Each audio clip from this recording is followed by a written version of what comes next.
कधीतरी जास्त शिकल्याच्या नादात ओव्हर स्मार्टपणा दाखवू नये, नाहीतर याचा परिणाम मृत्यूमध्ये देखील बदलू शकतो. Truth or dare, the Marathi horror story. इकडे कॅम्प फायरचा तो प्रकाश हा अंधाराला चिरडतच वर जात होता.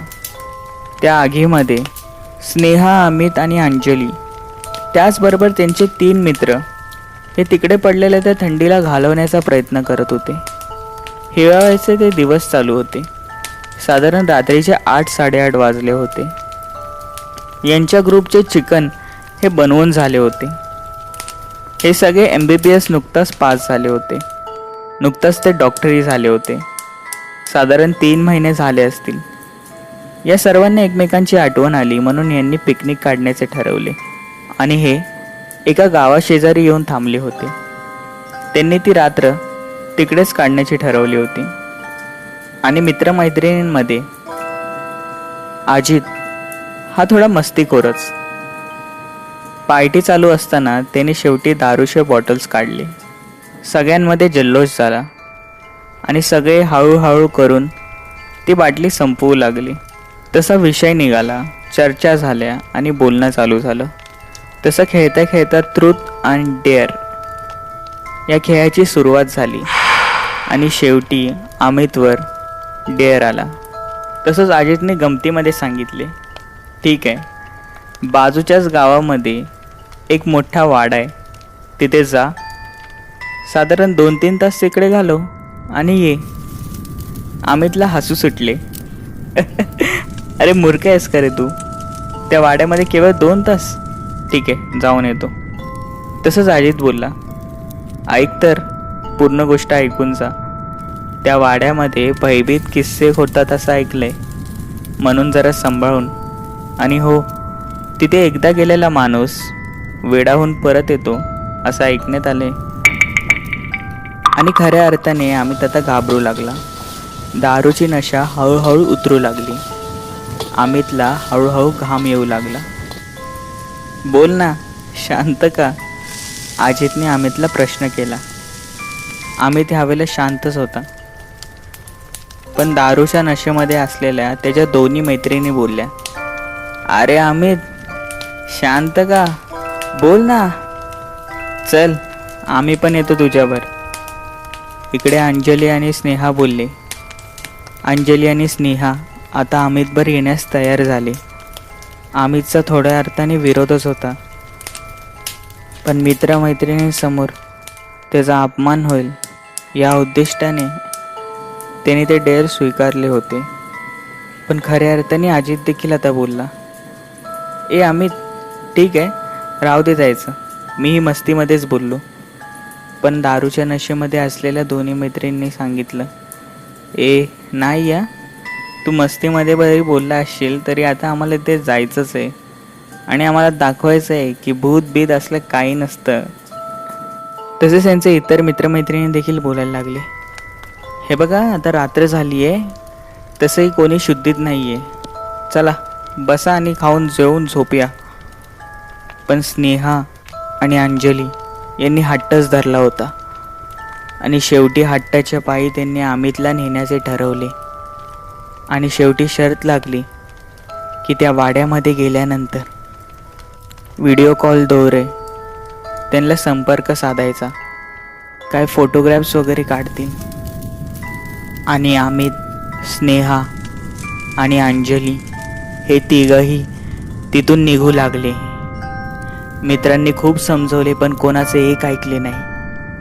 हळूहळू करून अर्धा तास उलटून गेला आणि शेवटी त्यांची गाडी त्या दिशेने आली जिकडे तो वाडा होता. वाडा हा गावच्या वेशीपासून अत्यंत लांब होता. बाजूनेच एक नदी वाहत होती. खऱ्या अर्थाने ही जागा फार चांगली वाटत होती, पण इथे मानव वस्ती ही नव्हतीच. हाच का रे तो वाडा? अरे यार, एवढा चांगला वाडा आहे, 2 मजली, लोक का घाबरतात त्याला? अंजली हे हसण्यात बोलू लागली. अमित त्या वाड्याकडे एकटक पाहत होता. तशी स्नेहा बोलली, ए अमित, अरे घाबरतोस का रे? हां, चल जाऊ, 2 तास बोललेत ना, अगदी तिथे देखील आपण ट्रूथ अँड डेअर खेळून येऊ. दोघांचे हसणे चालू झाले आणि अमित हळूहळू पुढे जाऊ लागला. त्या वाड्यामध्ये पूर्णपणे अंधार पसरला होता. याची कल्पना त्यांना आधीपासूनच होती, म्हणून तिघांनीही टॉर्च आणलेच होते आणि शेवटी त्यांनी तो दरवाजा उघडला. अपेक्षानुसारच तो लाकडी होता आणि हळूहळू आत जाऊ लागले. सगळीकडे धूर पसरली होती. काही पक्षींचं दर्शन देखील त्यांना तिकडे होऊ लागले, जे उडून वाड्याच्या बाहेर जात होते. अंजली हसतच बोलली, अरे काय यार, it is a waste of time. खाली फुकट आलो हा इकडे. बघ अमित, तुझ्यासाठी आम्हाला काय काय करावं लागतंय. आणि इकडे ते पुढे जाऊ लागले आणि अचानकच दरवाजा बंद होण्याचा आवाज आला. स्नेहाने मागे पाहिले.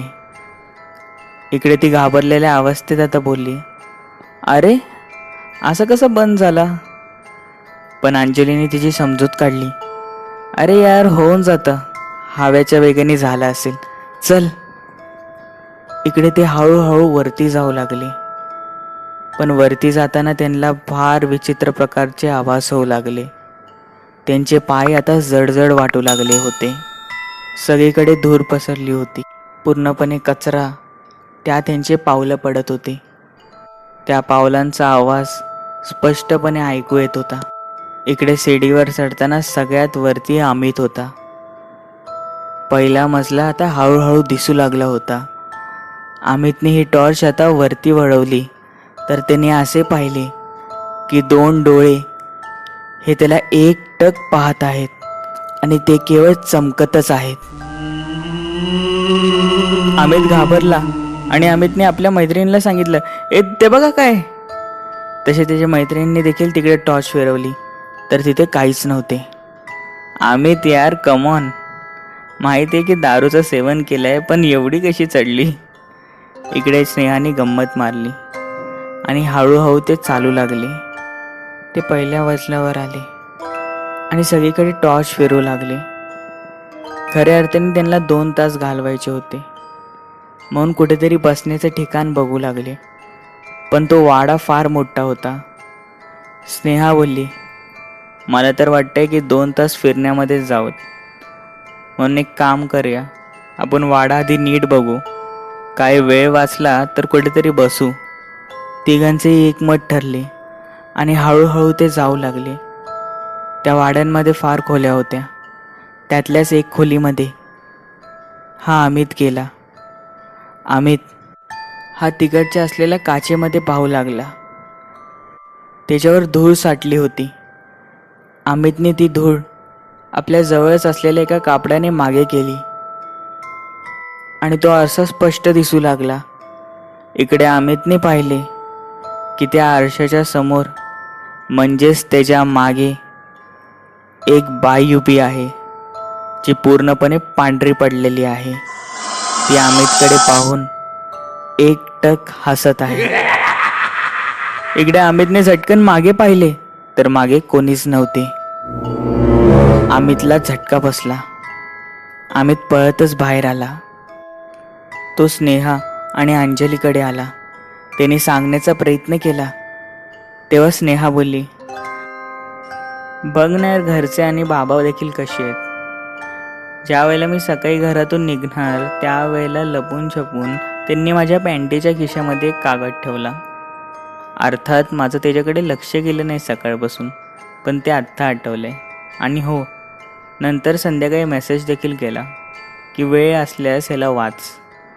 आता त्यांना काय सांगू, मला इथे बिलकुल टाईम नाही. आणि असे करूनच ते पुढे जाऊ लागले. तसंच अंजलीने आपला मोबाईल काढला आणि ते बघतच ती चिडतच बोलली, शी यार, काय असं कुठे असतं का, मला नेटवर्कच नाही आहे. आता या सर्वांना आपण व्हिडिओ कॉल कसा करायचा. तसंच अमित आणि स्नेहाने देखील आपले मोबाईल्स काढले. त्यांना देखील नेटवर्क नव्हता. इकडे तिघांनाही चीड आली. तसंच स्नेहाने कल्पना दिली, अंजली एक काम कर, आपले सर्वांचे फोटोज काढ. हां, जर नेटवर्क आला तर आपण व्हिडिओ कॉल नक्की करू, पण तुर्तास तरी फोटोज काढ. तिघांनी मिळून सेल्फीज काढल्या, वेगवेगळ्या प्रकारचे तोंड देखील केले. आणि नंतर अंजली बोलली, मला समजतच नाही का लोक घाबरतात इकडे यायला. इकडे हे तिघं चालतच होते आणि अचानकच पाठून कोणीतरी स्नेहाचे केस खेचले असे तिला भास झाला. स्नेहा मागे बघतच बोलली, अरे अमित समजत नाही का, मस्ती कशाला करतो.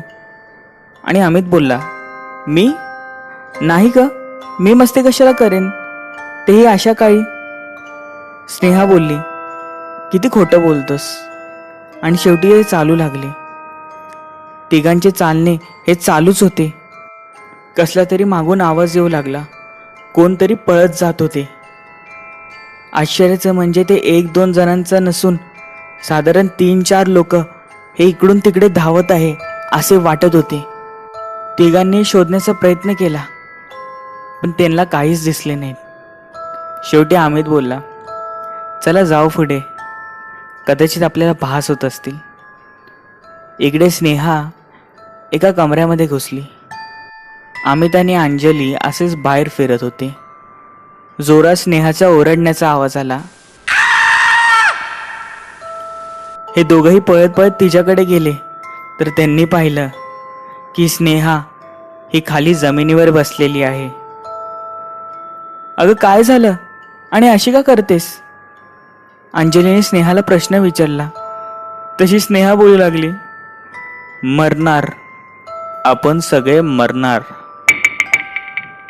ए असं का बोलतेस, तुला अक्कल आहे की नाही. अमित थोडा घाबरतच बोलू लागला. तशी स्नेहा बोलू लागली, काय खोटं बोलले मी, मरणार आपण. हा आवाज फार भयंकर होता. हा आवाज स्नेहाचा मुळात नव्हताच. आणि स्नेहाने वरती पाहिले तर तिच्या नजरेत एक वेगळाच क्रोध होता. आणि स्नेहा रागातच बोलली, कशाला आला तिकडे, कोण बोललं तुम्हाला इकडे यायला. ए स्नेहा असं करू नकोस, हे बघ आम्हाला फार भीती वाटते, अंजली स्नेहाला बोलली.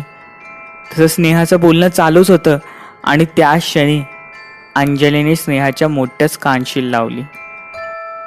कदाचित स्नेहा नाटकं करत असेल आणि कदाचित ती शुद्धीवर आली. अंजली बोलू लागली, कुठे मजाक करायचं तुला समजत नाही का रे, चल इकडून. स्नेहा ही आपल्या गालाला हात लावूनच बसली होती. क्षणभर तर तिला काहीच समजले नाही की काय झाले. इकडे तिघही बाहेर आले. तसेच अंजली ही एका दुसऱ्या खोलीमध्ये गेली.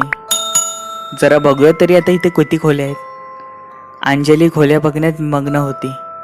तसेच तिच्या पाठीपाठ अमित आणि स्नेहा देखील गेले. आणि त्याच क्षणी मागून आवाज आला, तुम्ही दोघं मूर्ख आहेत का रे, असं सोडून कोण जातं का. न कळत स्नेहा आणि अमितची नजर मागे गेली तर तिथे अंजली उभी होती. अंजली, अगं तू इथे कशी.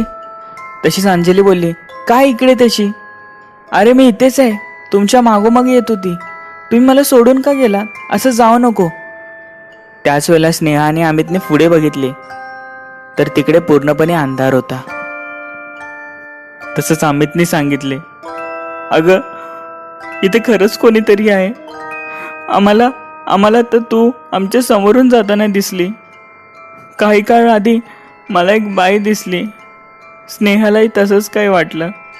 निघूया, आपण जाऊया इथून. अमित रडू लागला आणि तसं अंजली बोलू लागली, हो रे, मलाही काय भास होऊ लागलेत, नको राहायला इथे, चला इथून. तसे तिघही पळून जाऊ लागले.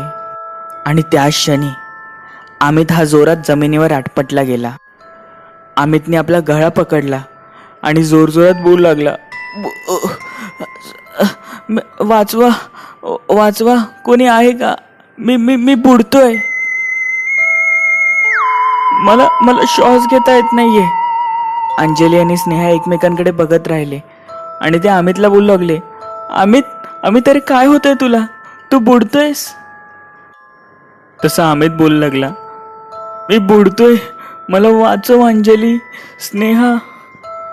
त्याच क्षणी साधारण एक 25-30 वर्षाचा माणूस तिथून येऊ लागला. तो या दोघांकडे वार करणार त्याच क्षणी स्नेहा जोरात ओरडली. तिने आपली नजर बंद केली, अंजलीने खाली केली आणि अचानक तो गायब झाला. हे काय होतंय? चल जाऊ इथून.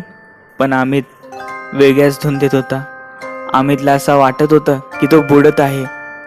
त्या क्षणी अंजलीने पुन्हा एकदा अमितच्या जोरात कानशील वाजवली. तुला होतंय तरी काय? अरे उठ, चल निघूया इथून. तिघही आता रडू लागले होते. ते दोघंही पळत पळत ते दरवाजे उघडू लागले. तसा अमित हळूहळू करून पाठून येतच होता. दरवाजा तोडण्याचा प्रयत्न करू लागले, पण दरवाजा या क्षणी उघडत नव्हता. तशी स्नेहा बोलली, अगं फसलो आपण कुठे अडकलोय? अमित बघ ना. स्नेहाची नजर ही मागे गेली तर अमित हा चालत येत होता. पण अमितच्या मागोमाग तोच एक 30 वर्षाचा तरुण आणि साधारण एक 30-35 वर्षाची बाई, जे दोघंही पूर्णपणे पांढरे पडले होते, हे त्याच्या मागोमाग अगदी भिजलेल्या अवस्थेत येत होते. स्नेहा जोरात ओरडली, अमित मागे बघ. अमितने मागे पाहिले तर ते दोघं त्याला बघून क्रूरपणे हसत होते आणि बोलू लागले, तुम्ही का आला तिकडे? आता तुम्ही इथून जिवंत जाऊ शकणार नाही. क्रूर हास्य देऊ लागले. शेवटी त्या 30 वर्षीय भूतानी अमितचा गळा पकडला. अमितला जमिनीवर आपटले आणि त्या बाईने अंजलीकडे झेप घेतली. अंजलीला पकडले आणि अंजलीचा गळा दाबू लागले. घरामध्ये या दोन्ही भूतांचा हसण्याचा आवाज येऊ लागला आणि हळूहळू करून पाणी साठू लागले. स्नेहाला काहीच समजत नव्हते. स्नेहाने आपला पुन्हा एकदा मोबाईल काढला तर मोबाईलला रेंज नव्हती. स्नेहा ही रडू लागली, काय करू? सोडा सोडा तिकडे. पण या दोघांच्या छातीवर ते दोघं भूत बसले होते, जे यांचा गळा दाबत होते. तसं स्नेहाला आठवलं की त्याच्या बाबांनी तिच्या पॅन्टेच्या खिशात काहीतरी ठेवले होते आणि जाताना स्पष्ट सांगितले होते की ज्या क्षणी तुला असे वाटेल की तू संकटात आहे, त्या क्षणी तुला हे उपयोगी होईल. स्नेहाने आपल्या पॅन्टेच्या खिशात हात घातला आणि तो कागद बाहेर काढला. स्नेहाच्या मनात एक वेगळाच आत्मविश्वास आला होता. हा आत्मविश्वास एवढा होता की स्नेहाला आता वाटू शकले की इथून आपण सुखरूप जाणार आहोत. आणि स्नेहाने पुन्हा एकदा त्या दोन्ही भूतांना सांगितलं, ए सोडा सोडा माझ्या मित्रमैत्रिणीला. तसे त्यांनी हिच्याकडे बघितले आणि ते हसू लागले. तसेच ती बाई बोलली की आधी हिला संपवते आणि पुढे तुला. तशी स्नेहा बोलली, ठीक आहे, नाही ऐकायचं ना तुम्हाला? स्नेहाने त्या पानाकडे बघितले आणि जोरजोराने मंत्र वाचू लागली. ते मंत्र नसून ते हनुमान चालीसा होते. स्नेहाचे शब्द त्या वाड्यामध्ये गुंजू लागले. तसं त्या दोन्ही भूतांना त्रास होऊ लागला आणि ते दोन्ही बोलू लागले, बंद कर ते बोलणं. हळूहळू त्यांची ताकद कमी होऊ लागली होती. अमितने तर त्या भूताला त्याच्या तावडीतून सोडवले देखील होते आणि हळूहळू करून तो अंजलीला वाचवण्यासाठी पुढे गेला. अंजलीला देखील तिच्यापासून लांब केले. दोघंही स्नेहाजवळ आले. स्नेहाही जोरजोरात हनुमान चालीसा वाचण्यात व्यस्त होती. हळूहळू त्या वाड्यामध्ये जणू एक दिव्य शक्ती येऊ लागली होती आणि शेवटी ते दोन्ही भूत जोरजोरात ओढू लागले आणि काही क्षणात तिथून अदृश्य झाले आणि तो वाड्याचा दरवाजा हा उघडला गेला. इकडे तिघही रडत रडत बाहेर पडले, आपल्या गाडीमध्ये बसले आणि त्यांच्या त्या मित्रमैत्रिणींकडे पोचले. तिघांची परिस्थिती फार वाईट होती. तिघही सगळ्यांच्या गळ्यात गळे पडून रडू लागले. झालेला सर्व प्रकार हा त्याने आपल्या मित्रमैत्रिणीला सांगितला.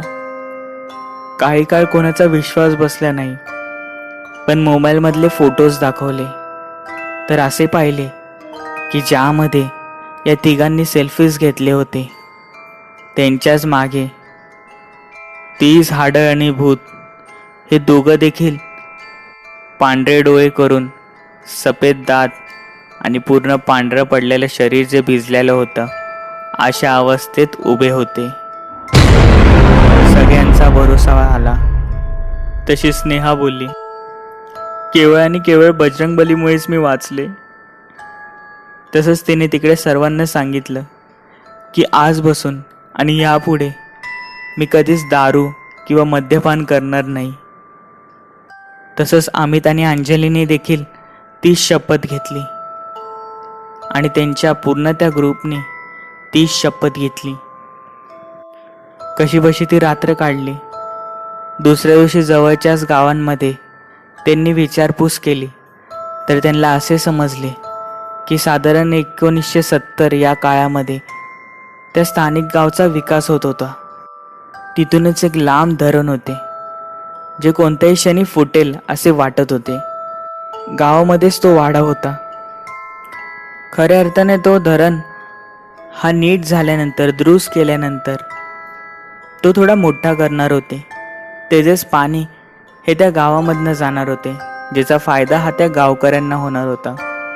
त्या काळी गाव हे शहरामध्ये बदलू लागले होते. म्हणूनच त्या वाड्यावर गावातल्याच काही वाईट लोकांची नजर होती, जे त्या दोन्ही भाऊ बहिणींना हे विकायला भाग पाडत होते. पण ते दोन्ही भाऊ बहीण ते विकण्यास तयार नव्हते. शेवटी काही नीच लोकांनी काही असे काम केले जे करायला नको होते. जो धरण हा फुटण्याच्या परिस्थितीत आला होता. साधारण काही लोकांनी जाऊन हा कसाबसा ते फोडण्यात यशस्वी झाले.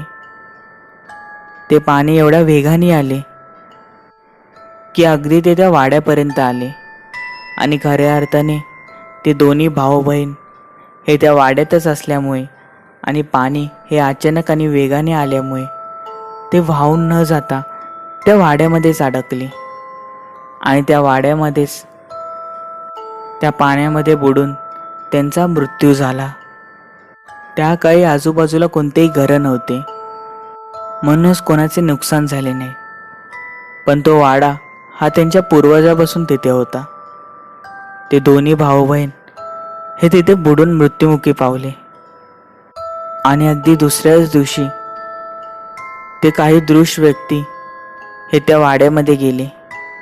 त्या दोघांच्या प्रेतासमोर बघून हसू लागले आणि बोलू लागले, बोलत होतो वाडा विका, पण ऐकलं नाहीत. शेवटी बघितलं ना परिणाम. आमच्या पुढे जाऊ नका, नाहीतर पण त्या दोन्ही भाऊ बहिणांचे प्राण हे थोडेफार शिल्लक होते.